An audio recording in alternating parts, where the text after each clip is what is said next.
How's it going, everyone? So today we are going to try something very different. We are going to delve into the Facebook Marketplace in search for video games.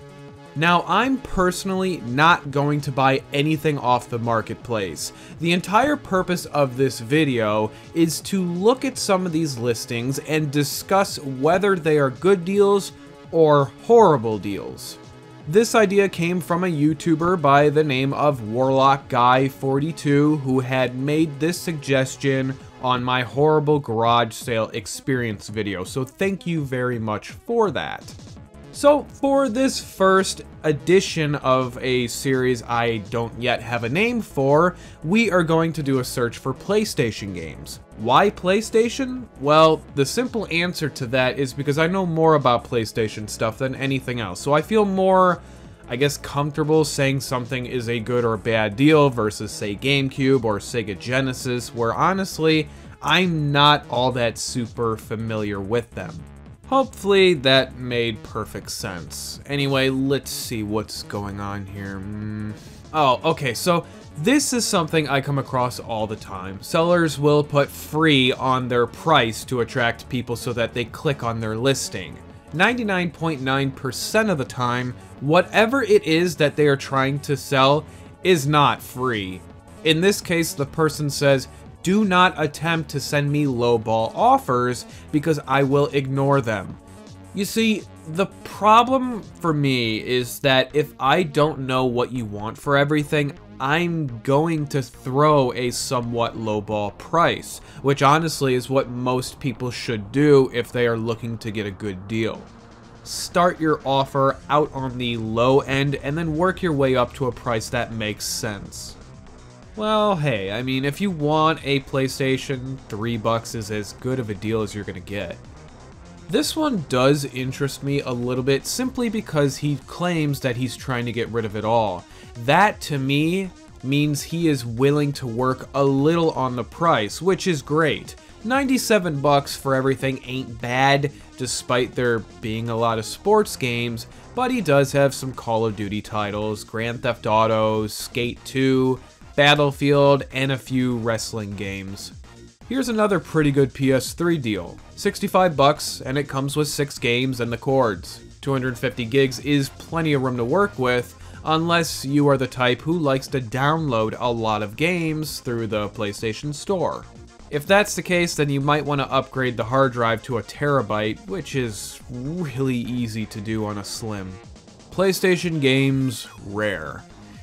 See, some of these games I don't consider rare whatsoever since I see them all the fucking time, even with them being black labels. Like Final Fantasy 7, 8, and Chronicles I see at Disc Replay and even in the wild numerous times every single year.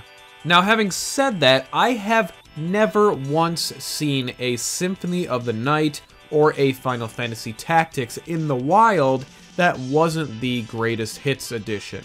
I don't know if $200 is really that good of a deal. Honestly, I think that's pretty damn high. I didn't think some of those Final Fantasies were really even worth much nowadays, but of course I could always be wrong. If these games are really $1 a piece, which I highly doubt, I would snap all of them up in a heartbeat.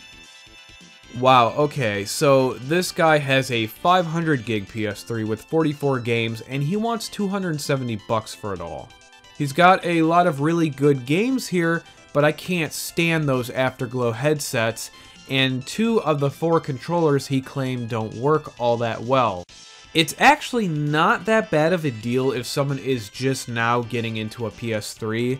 That being said, I'd probably offer him a little bit less. This one caught my eye. The prices are 10 to 15 depending on the game. With the exception of Destiny, which is a $5 game at best, 10 to 15 bucks is a pretty good deal for these titles. See, now if I was really interested in buying some of these games, I'd see if he was willing to cut me a better deal if I were to just buy everything outright, or if I only bought like 4 or 5 games from him. Huh, that's kind of funny. Here's another guy selling Final Fantasy games. However, this guy's prices are so much better. $32 for Final Fantasy 7, 8, and 9, and only $30 for the other two games. So basically, $62 for everything. Sounds like a pretty damn good deal to me.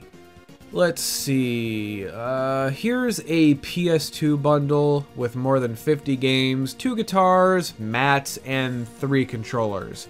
It even looks like there's a PS2 carrying case off there to the left, and I've never seen one of those before.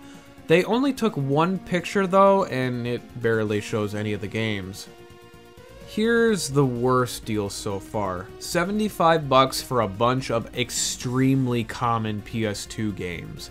I don't think any of these games are worth more than maybe $5 max. Yeah, fine, he has good games here, but fuck you. That doesn't mean anything. They're not worth anything. $20 is the absolute max that I would offer this person if I didn't already own all of these games. Oh, I remember back in the day, everyone was so hyped about the PlayStation Move. Yeah, look how long that lasted. Hopefully the PlayStation VR doesn't head down that path also, like I think it might, but only time will tell. Huh, this is that same seller from before with those cheap Final Fantasy games. Bushido Blade 2 for $15 is a really good deal. It's like a $25 to $35 game. Although $30 for Dragon Valor is about what it cost on eBay, so you're really not getting that good of a deal for that game.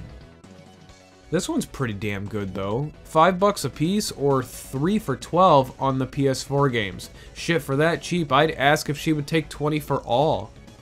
Looks like all the games are marked at $1 a piece. Some good shit in there too. Burnout, Hot Shots Golf 4, and Mortal Kombat Armageddon. For $1 a piece, you might as well pick up anything you don't have. This person wants $150 for these games? Why? There's nothing even in these bunch of games that are even worth a lot of money.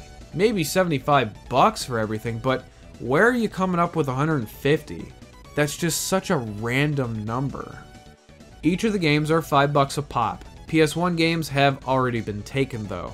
Well, shit, no wonder, you probably can't see this all that well, but they're the Black Label Resident Evil trilogy. $5 a piece? Man, that's one of the best deals so far.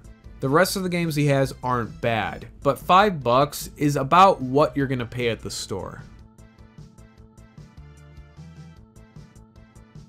Wait a second, $72 for a used Greatest Hits Legend of the fucking Dragoon? What do you mean $72? The game sells for like $20 on eBay in this condition. Oh, I get it. You're justifying the price because you say it's the best game for the PlayStation 1. You couldn't even be fucked to remove the price label, which clearly shows the first number as 2. Fuck off.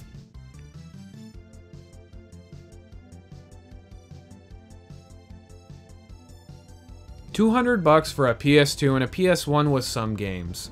Unfortunately, it's not really worth it.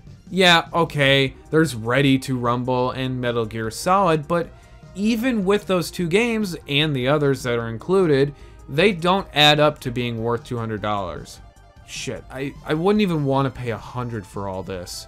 Honestly though, if you are buying a PS2, why the fuck would you even use the original PlayStation? Maybe for some of those wacky-ass controllers that are on the system, but outside of that, if you have a PS2 or even a PS3, you aren't going to use the PS1 really ever again, which is kind of unfortunate when you think about it. Because of the backwards compatibility, it makes the PS1 a pointless system nowadays. It's more of a paperweight than anything else. The only game I think is even worth anything in this bundle is that Twisted Metal, since it's, I believe, a $15 to $20 game. Everything else, though, is pretty common and relatively cheap. If that Twisted Metal wasn't included in this bundle, it would not be worth that $40 asking price. $20 for a PS2 and a couple of decent games? Wow. I mean, you probably could get it cheaper since the seller put or best offer, But even then, 20 bucks is a really good price. Again, we have another PS2 bundle, but this time for 80 bucks. Even this is not that bad of a deal at all. You figure the system goes on eBay for around 40 bucks, so that would make these games cost about $1 a piece in this bundle. Considering there are some really good games in this bundle, for a person just getting into PS2 games, this is a really good option. Here's the opposite of the last deal. Basically 150 bucks for an OK station. I can only assume she meant PlayStation, but who the hell knows. 21 games, 2 Guitar Hero guitars, a controller, and a memory card.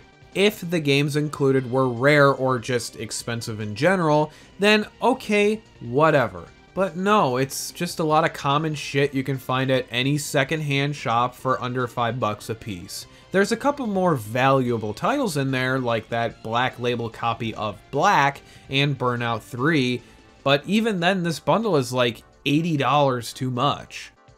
$5 a pop for the Onimusha trilogy is not bad at all, and same goes for Shadow of the Colossus. However, I don't understand why they want so much for the Kingdom Hearts games.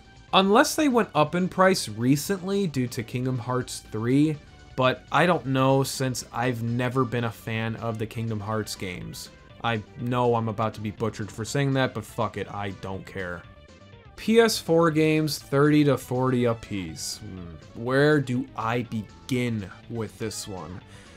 Oh, so Killzone is a $5 game, Ratchet & Clank is 20 bucks brand new, The Order is 10 bucks, and Dishonored I believe is under 20 now.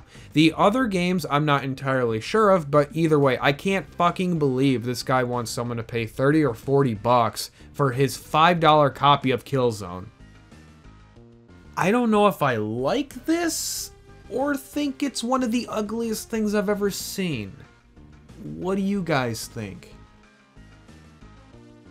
Alrighty everyone, so that's going to do it for this video. Thank you all very much for watching. In the future, I'll probably look at other marketplace type things like Let Go, OfferUp, and Craigslist, as well as the Facebook marketplace. If you have any ideas on what to call this series, please let me know in the comments section and we'll go from there.